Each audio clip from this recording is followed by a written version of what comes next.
Hey guys, my name's Kyle, and you are watching Private Garage.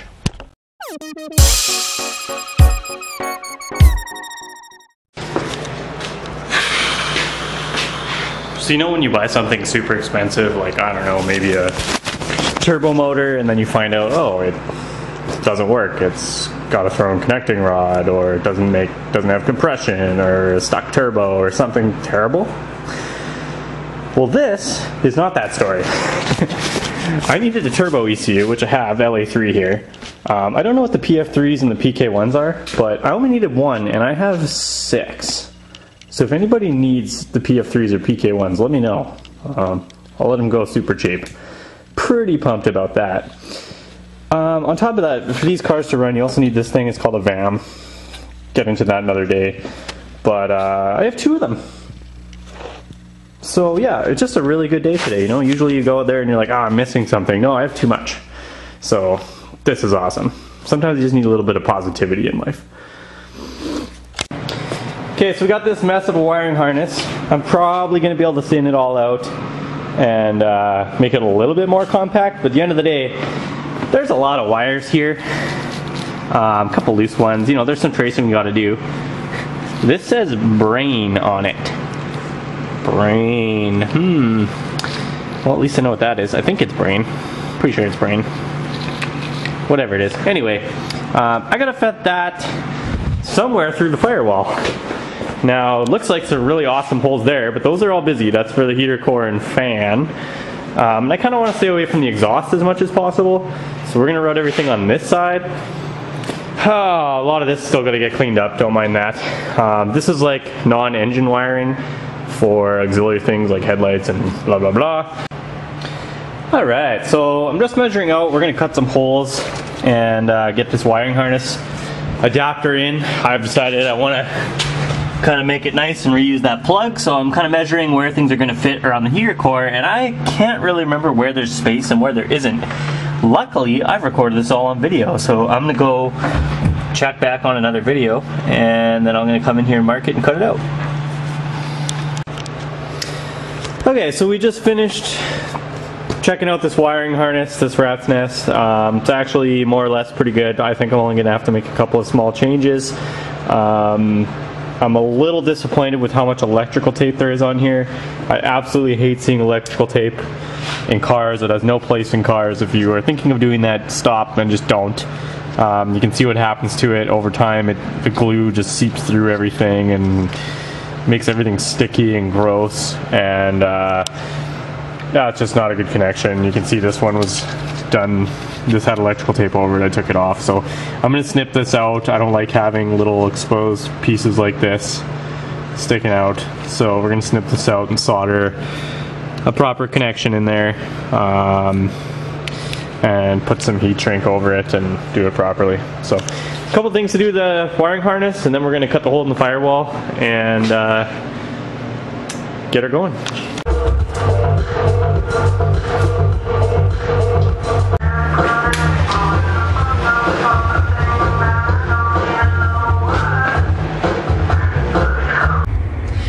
Okay, so I finally solved the Scooby-Doo mystery that is this wiring harness. What we have here is a bunch of signal return wires that for some reason were wired into, I labeled it the AC wide open throttle position. I believe, I don't know, I have to look into it. If you know, comment. I believe what that does is shuts off your AC at wide open throttle. No, that doesn't make any sense. I don't know what that does. I'm going to look it up. The point is, you would not have your signals return there. They should return to this wire, your signal return wire, which is connected to nothing. I'm not going to say that the guy that did this was stupid, because he ripped this out of a car, so it's entirely possible that, you know, he was just cutting things and pulling it out. I don't know the background. I'm not blaming anybody for this. But the way I received it was 100% not the way it was supposed to be wired, so I'm very glad I double checked this.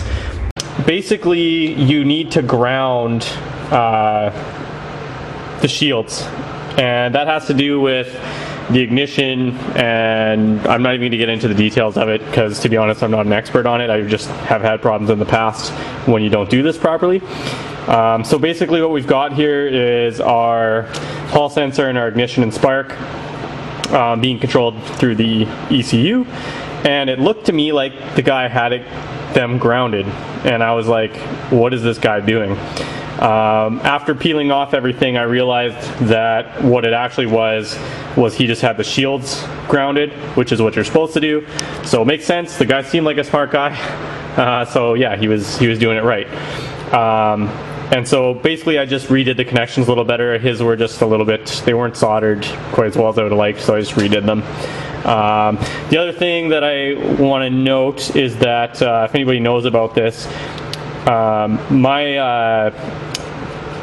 what's that sensor called? My knock sensor had a shielded wire as well, but none of the wiring diagrams I have show that needs to be grounded. I'm not afraid to ground it if it needs to be, but I, for now, just left it ungrounded, and if I have problems, I will ground it. But if anybody knows anything about that, please do let me know. For now, I'm just going to do what the wiring diagram says, because generally I think Ford knows what they're doing. We all know that they've had exceptions to that, hashtag Triton, but for the most part, they've been pretty good. So yeah, we're pretty much ready to go with this, and I think I've kind of covered, there's nothing special here. Like, for the most part, follow your wiring diagrams, make sure you have the right one. Like, they're all different. The Merkur is different from the Turbo Coupe, SVOs are different over different years, so just make sure you have things lined up. Alright, never, ever, ever do something like this. I'm not saying it didn't work. It probably worked just fine. And I'm not gonna harp on the guy, because you know what, we all do things sometimes, and sometimes you're under a dash and it's expedient and you do what you gotta do.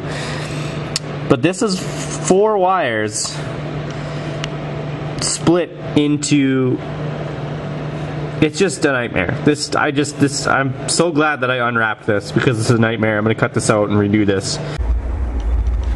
By the way, wise man once say, don't drink beer and do a wiring harness at the same time. Makes thinking hard. Hey guys, so coming off the hall sensor, there's this thing. I don't know what it is. I measured it. It has no resistance. I thought, so it might be like a fuse or something. Like, I just don't know what that is. So everybody knows what that is, please let me know in the comments. I'll just show you in the wiring diagram. It's this shape right here, that little box with the line in the middle thing, that's what it is, this guy. I just don't know what that is, so I'm really curious. I'll do some research myself, but if anyone knows, throw in the comments.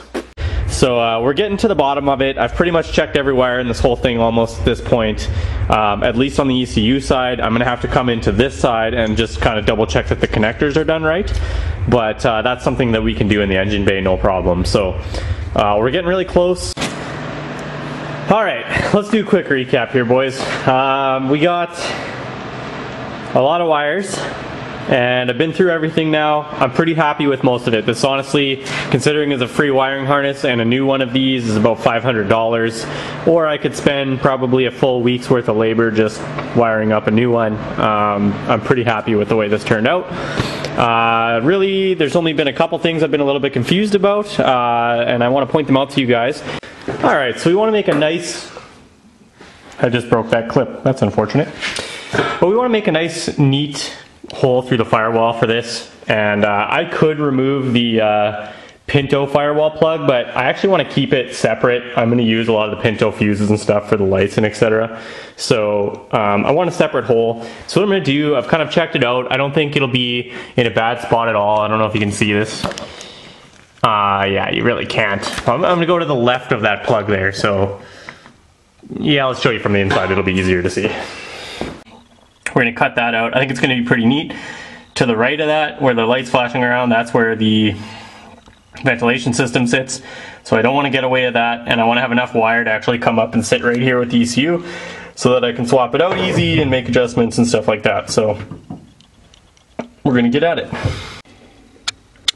And there is our new hole. Looks legit. Looks legit. Let's run some wire through it. Alright, so we got the wiring harness pulled through. It seems like we have lots of room. I'm not going to push that plug through just yet, because I want to make sure I don't have to pull it out again for some reason. Really hope that's not the case, but for now, yeah, we're just gonna leave it just like that. And as you can see, plenty of room here to put the ECU right where we want it. So looks like it's gonna work out pretty good. Now I gotta say, I'm pretty proud about this. I don't have the round factory Pinto one back in yet, but look at that. That looks factory. That looks like it's supposed to be there. It's not, but it looks like it's supposed to be there. Pretty pumped.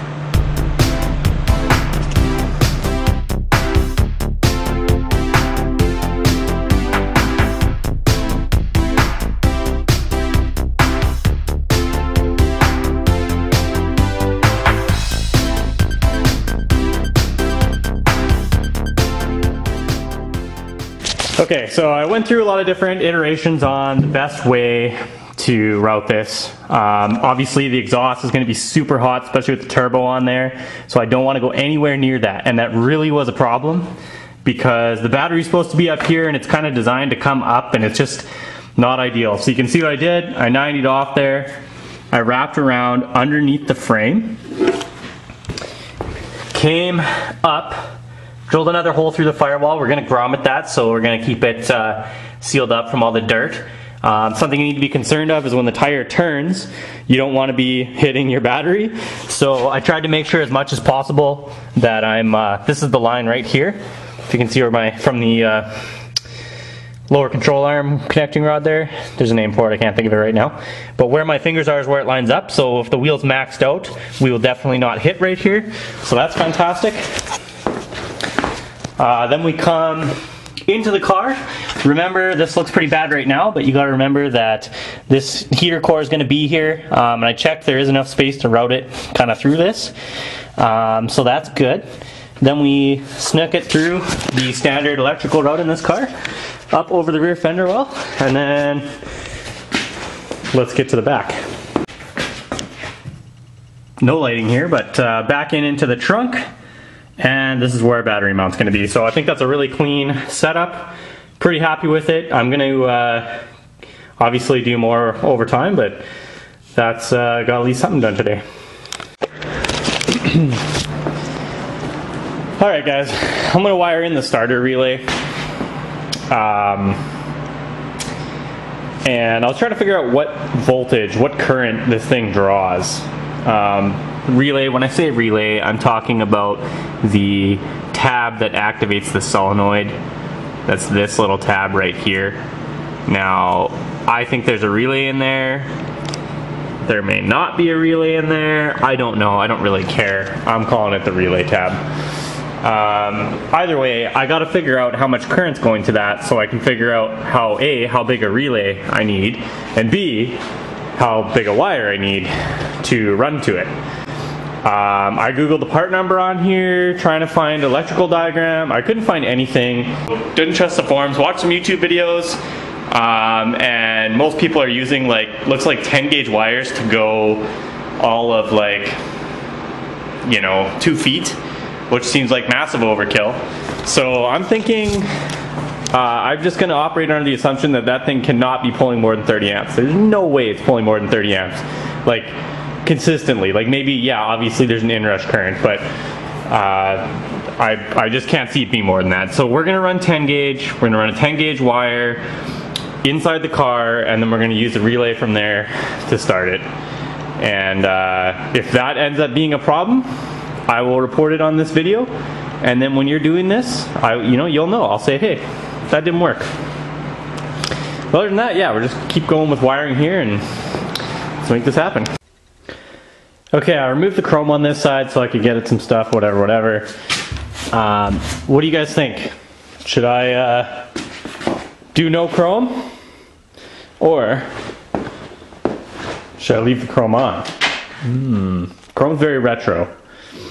I do like chrome, but I'll be honest, I'm leaning towards taking it off. Let me know what you guys think. So what we have here is a situation where, stuff's broken. That is not a factory connection. This is what's supposed to plug into it, and the wiring harness won't reach far enough, which is just bizarre considering presumably this wiring harness came off this same engine. So, you know, if you're ever doing a custom job, be prepared for stuff like this. Like, this is the kind of thing that makes you just be like, okay, I'm just frustrated, you know, because every single thing I do doesn't just clip in together. You know, it's never that easy. But if you have the willpower, you can get it done. So I'm going to do this right. I'm going to make some decent connectors for this, and we'll get this to run. What shall we do with the drunken sailor? What shall we do with the drunken sailor? What shall we do with the drunken sailor? Early in the morning, way day out she rises. Hey guys, today we're going to learn how to put a wiring harness in.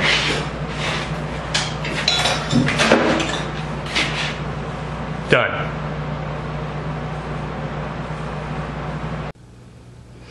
What we have here is a situation.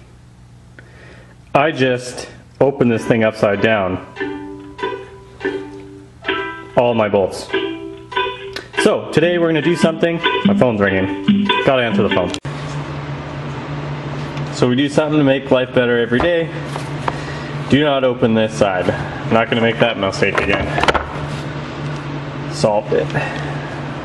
But the things I want to talk about is the shielded wires here. So I'll stutter.